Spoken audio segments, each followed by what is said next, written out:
If you follow my YouTube channel, you already know that I make a lot of tools around here. We're constantly cutting, grinding, sanding, welding, and on and on. It seems like every day I have to make more tools. Now we do sell some of these, some we make for our own use here, and I'll go ahead and attach another video I did on making specialty tools from needle nose pliers. I think you'll find that interesting if you haven't already seen it.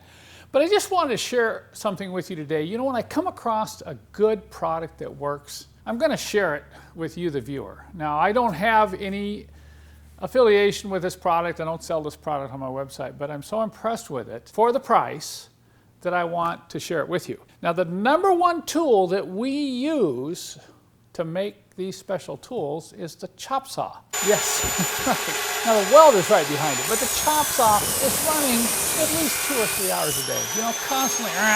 We had to build a special room just for the chop saw to control the dust and to get ventilation through. So that chop saw is running, as you can see here. And we go through an awful lot of cutoff wheels. I didn't realize how many cutoff wheels we were going through every week till my mechanic came to me and said, you know, can you try to find me a better wheel? Because some of these don't work very well. And we went back and forth, and it became very obvious that not all cutoff wheels are created equal, even if they say cut steel. Okay, we've got some here that say made in Germany even. PFERD, okay, so they should be great, right?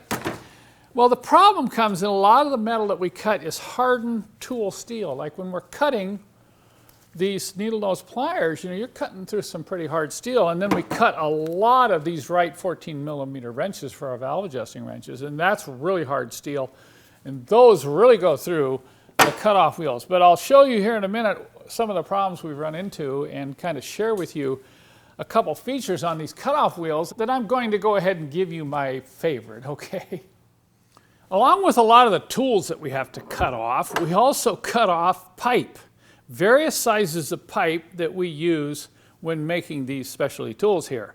Now the pipe isn't so bad, but when we get into cutting off some of these tools, if you look right there, you can see how hot this gets. When we get about halfway through the tip of this needle nose plier, then it starts getting really hot. And let me tell you, that's when the blade starts to bog down. And what we found is when the metal gets really hot like this, we start getting some burning on the edge, and almost like it impacts the edge of the cutting wheel to where it loses some of that bite. You follow what I'm trying to say?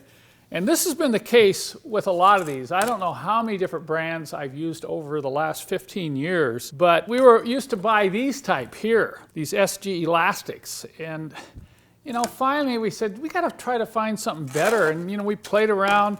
Here's one I picked up, and it wasn't doing that well either. And what we really wanted was a blade that we could go right on through the steel without it getting so hot, because the heat, I'm convinced, was what was causing the premature wear out and failure. Because some of these, like this one, isn't totally worn out yet, but the edge has literally stopped cutting. And then finally, about 2 weeks ago, I said, okay, I went out and started shopping, and I came across this DeWalt cutoff wheel right here. This, for your information, is the DWA 8011, 14-inch cutoff wheel. And right away, we saw a huge difference. And what's nice about this particular cutoff wheel is you can buy it on the internet in packs of 10, and it's very reasonably priced. So I just want to encourage you, you know, if you're using a cutoff saw to cut a lot of steel, check this blade out right here. This has become our favorite here at Mercedessource.